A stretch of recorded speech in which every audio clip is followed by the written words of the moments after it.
Hey, this is Melody, your East Tennessee real estate resource. So many of you reach out to me through email or text or on social media, and I love that. Please continue to do so. One of the things I often get asked is what are some obstacles that occur in East Tennessee that someone moving into the state may not be aware of? Oh, that's a great question because we do have some unique things here. There might be some things that are the same as in your state, but there are some uniquenesses as well. So, today we're going to talk about obstacles in East Tennessee real estate. Stay tuned.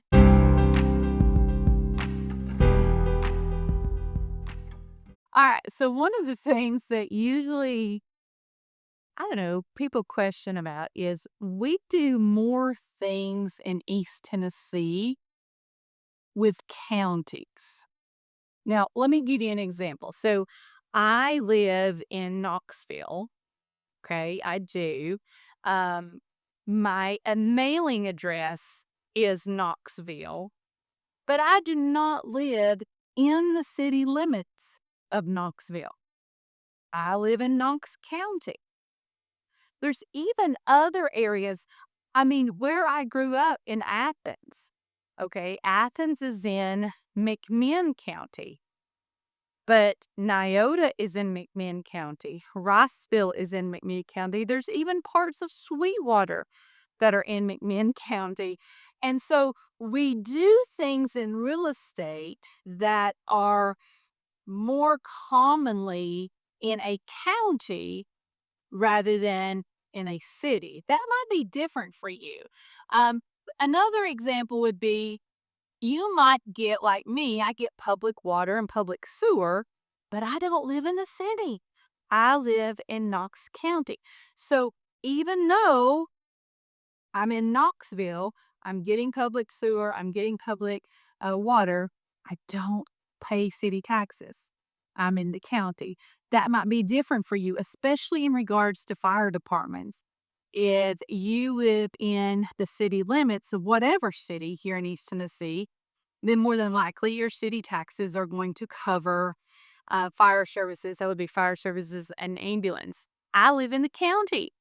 I don't pay city taxes. So instead, I have to pay a subscription service one time a year that will cover if the fire department or ambulance department has to be called to my house for one reason or another. That is different from a lot of states. This could also affect taxes, trash pickup, or school zones. I grew up in Athens. I didn't go to Athens City Schools. I went to McMinn County Schools. So, again, that is something you want to think about when you're moving to East Tennessee.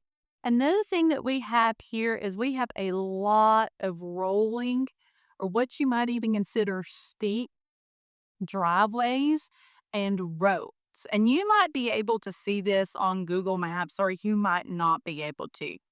But you have to think about that in regards to most of our children here in East Tennessee ride a bus to school. There's not many at all walking zones. Most people ride a bus or they get transported to the school by their parents. And so you think about if you've got a steep driveway or a steep road, think about that in regards to weather conditions, rain, snow, ice that we get from time to time.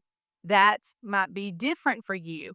A lot of times your schools will shut down when there's inclement weather, but if school is in session, or if you are a person who relies on maybe a daily or a weekly delivery service, and you've got a steep driveway or steep road, that could possibly play a role in your daily life as to whether you get that delivery or not.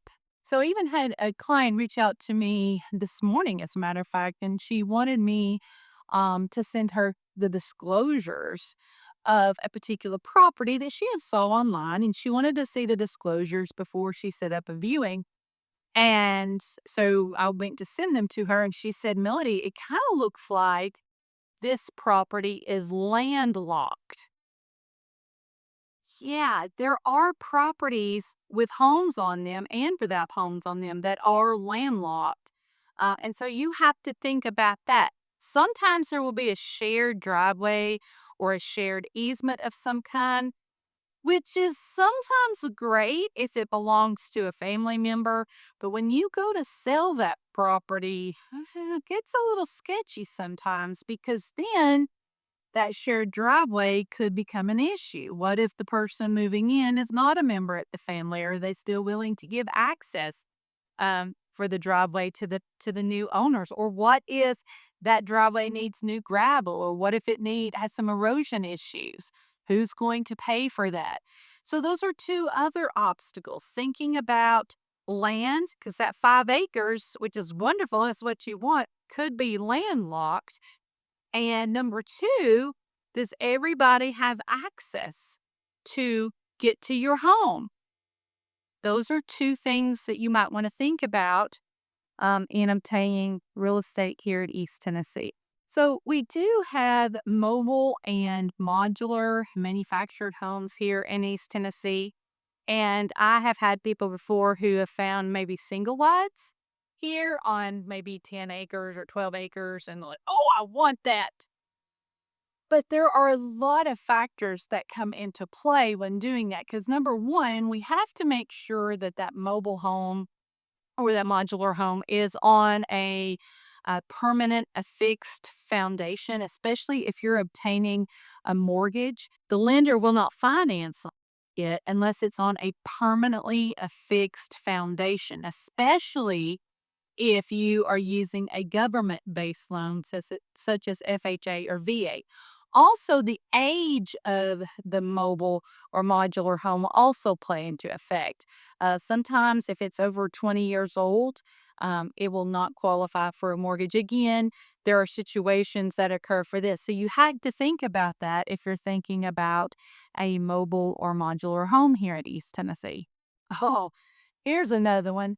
So many of our power poles are above ground here in East Tennessee. And so the utility companies had to have access for when there's storms or there needs to be repairs or sometimes. So even if you're buying large acreage or even if you only have a half acre or a quarter acre, if your home is near on or backs up to where there is an electrical utility pole, then there's probably going to be an easement on your property.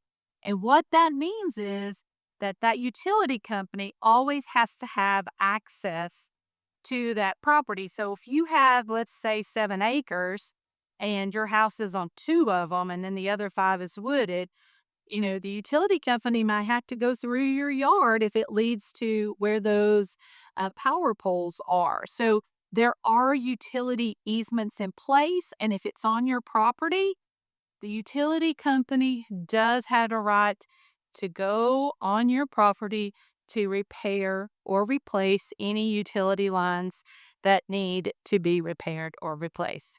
That might be different for you. Also, with those easements, it might be that a portion of the land is not going to be buildable. Here we have TVA, Tennessee Valley Authority, which has some regulations for our electrical and our waterways here. And so it might be that a portion of the land will not be buildable. A couple of other things that might be obstacles for you is knowing that there are parts of East Tennessee that do not have good internet access, or maybe not even internet access at all. And so that is something to check on when you're looking at a property because even Starlink now has a waiting list for some of the areas here in East Tennessee. So if you work from home and you are wanting to buy an area here, maybe in the mountains, even on some areas that are a little bit more remote, you want to check on internet access. Two other things you might want to think about is many of our rural properties are not on public water, they're on well water. And depending on different loan types, or if you're just curious when you are going to purchase a home that's on well water, you might want to do a well inspection And even within that, there are several different criteria that you can go on. Make sure that you're aware of what type of water the property has. I grew up on well water. Every once in a blue moon, there might be some brown residue that came out, a little bit iron. The next day it would be fine. But just know that if you're buying a property that has well water, you might want to get it tested for bacteria, the different types of elements that could be in that water, just to make sure that what you're getting is good, fresh, clean water. We also have basements in some of the properties here in East Tennessee, and some of those basements will not be finished. They could have a dirt floor. I've seen that. I've seen just with concrete floors, but no drywall. And so that's not considered part of the square footage area. So you could be online surfing for a house that is 3,000 square feet, but the basement is maybe 1,800 of that square feet and it's unfinished. And even if it is listed for that amount, it could be that the listing agent um, did not see the survey as going by what the seller said. So just keep in mind of that. If you see an unfinished basement in the photos, more than likely that's not going to count as square footage. And finally, every once in a while, you will find a property, especially in some of the rural areas, maybe that a portion of that property has a burial plot on it or a couple of burial plots on it. Because again, this used to be very green, very wide open spaces. And so don't be surprised if there is a property that you liked and you find out there are human remains somewhere on the property from a family that was buried maybe 100, 150 years ago. So I hope that tells you about some of the things that might be objections to things here in East Tennessee real estate that you might be familiar with. Please like this video, share it on your social media, comment on it. It helps get the algorithm going. And if you're a first time viewer, I would love it if you would subscribe to this channel. I try to make weekly videos to help educate you about real estate here in East Tennessee. And if you're looking to buy or sell, let's have a conversation. Until next time.